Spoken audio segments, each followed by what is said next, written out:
도둑질을 했어. 그래서 막 도망을 가. 들켜받고 경찰이 막 쫓아와요. 그죠? 그 상황에서 막 추격전을 해. 추격전을 막 하다가 막 막다른 골목에 딱 들어갔어. 아! 어떻게 도망칠 수가 없네?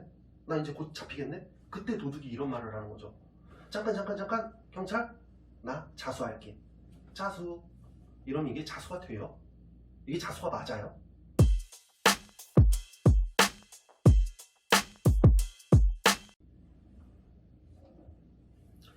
안녕하세요, 논재입니다.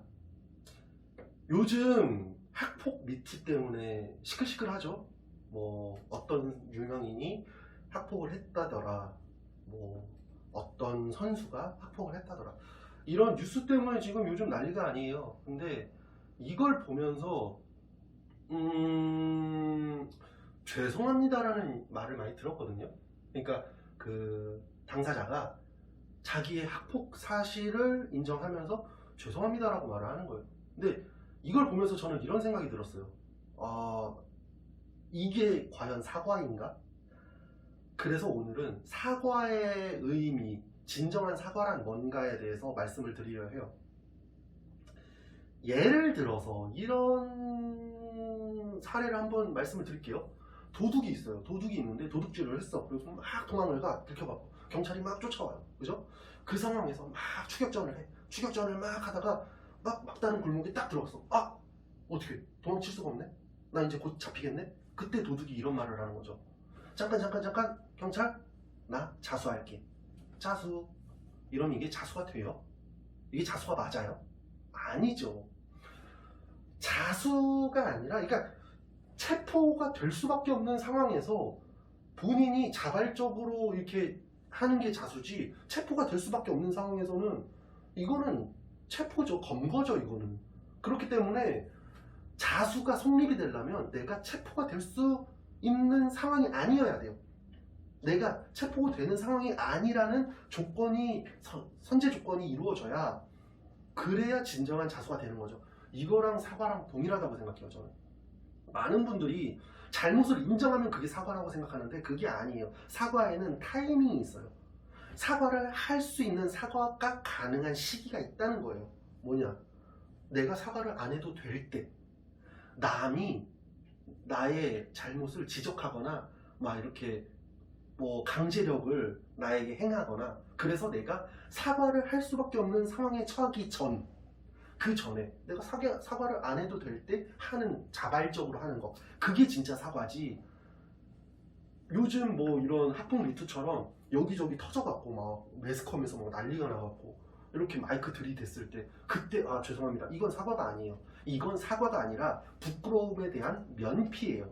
사과가 아니라 이건 면피예요. 그리고 이 이후에 그 뭐 내가 유명인으로서 어떤 포지션을 담당하고 있었는데 그거에서 하차하게 된다, 이거는 처벌의 개념이죠. 이거는 속죄죠, 속죄. 그렇기 때문에 사과하면 될 일이냐 이렇게 따지는 게 아니라 이건 사과가 아니다라고 인식하셨으면 좋겠어요. 그러니까 사과에 대한 개념을 조금 우리가 오해하지 않았으면 좋겠어요.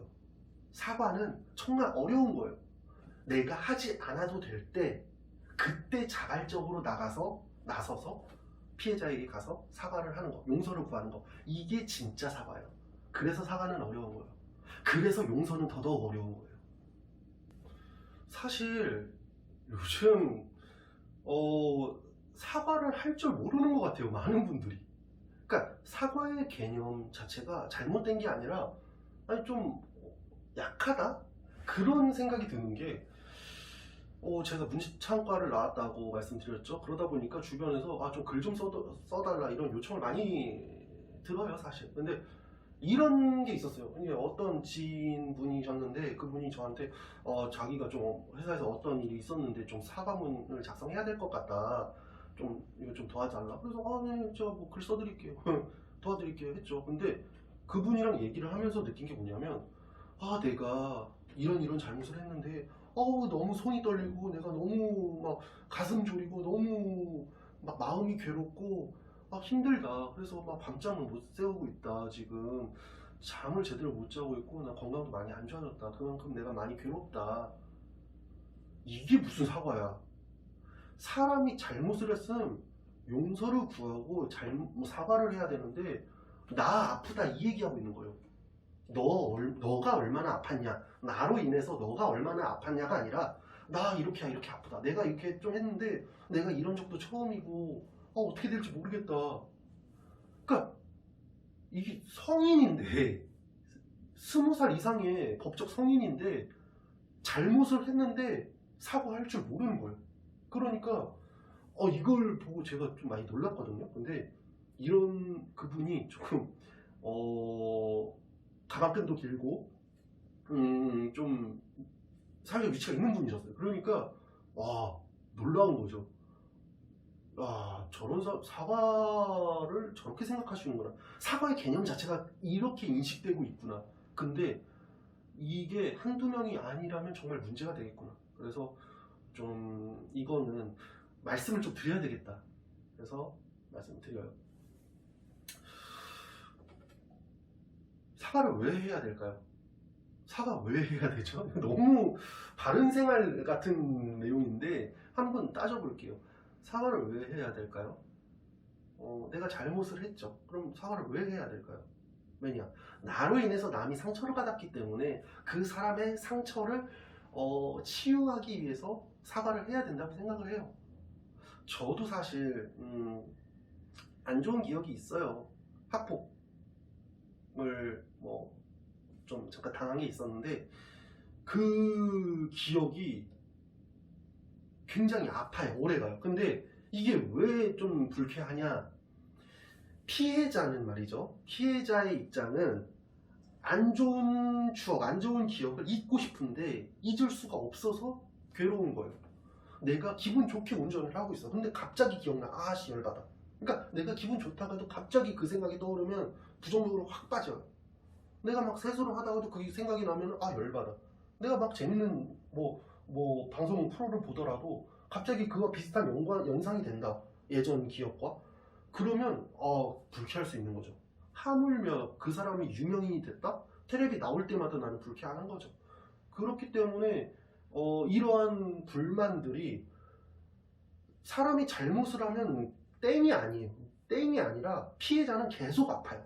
피해자는 계속 아프다.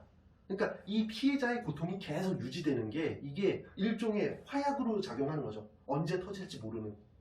그래서 이게 쌓이고 쌓이다 보니까 우리 사회 전반에 쌓인 거야. 이게 이 화약들이 우리 사회 전반에 쌓인 거야. 한두 명의 개인 문제가 아니라 사회적 문제가 되는 거야. 왜냐? 하도 사과를 안 해야 되니까, 하도 사과를 잘못해야 되니까. 남이 나서서 제3자가 대신 사과해주고 있잖아요. 너 이 정도면 됐어. 내가 용서해줄게. 본인이 지금 아프다는데. 그죠? 그렇기 때문에 이 우리 사회 저변에 사과 제대로 받지 못한 아픔들이 화약처럼 쌓인 거예요. 제가 이전 영상에서도 말씀드렸죠. 사회적 불만이 이렇게 쌓여 있으면 어떤 도화선 역할을 하는 사건 하나만 터지면 이게 일제히 터진다고. 똑같아요. 이번에 어떤 유명인께서 터트릴 거야 라고 해갖고 터트리셨는데 그게 도화선이 돼갖고 이렇게 다 터졌어요. 그러니까 이렇게 터진 이유가 뭐냐면 그 원인, 그 메커니즘이 뭐냐면 이만큼 화약이 매장되어 있다는 거죠. 애초에 매장이 되어 있었다. 왜? 사과의 방법을 몰랐기 때문에. 사과 어떻게 해야 되는지 몰랐기 때문에. 사과 어떻게 해야 되냐? 내가 뭘 사과문 쓰는 법을 알려드릴게요. 그냥 사과하는 방법. 첫 번째, 내가 뭘 잘못했는지 내가 고민을 해야 돼. 내가 뭘 잘못했는지 내가 분석해야 돼. 주변에 물어보기도 하고 따져보는 거지. 그래서 내 행위에 대해서 성찰을 해야 된다. 첫 번째. 그리고 두 번째, 그 피해자에게 다가가서 먼저 말을 꺼내야 된다. 먼저 다가가서 내가 이러한 부분에서 잘못을 했습니다 라고 인정하는 거. 그리고 세 번째, 내 잘못으로 인해서 상대 기분이 어땠을지 공감해야 돼요. 그래야 좀 상대 마음이 누그러질 수 있지. 누그러질 수 있는 어떤 계기가 될 수 있죠. 그죠? 그렇기 때문에 내가 이런 행동을 했는데 그 행위를 겪으신 상대방께서는 얼마나 아프셨을까요? 얼마나 괴로우셨을까요? 그러니 죄송합니다. 이런 상대방 마음을 이해하려는 그러한 노력, 그런 게 이제 세 번째로 들어가야 되고, 네 번째 뭐냐? 내가 앞으로는 이러한 일이 벌어지지 않도록 내가 어떠한 조치를 취하겠습니다. 그러니까 사후 대책에 대한 논의가 필요한 거죠. 솔루션이. 내가 뭐 뭔가를 부셨어. 그러면 내가 여기에 대한 보상을 어떻게 하겠습니다. 내가 어떻게 다치겠어. 그럼 내가 어떻게 치료를 어떻게 돕겠습니다.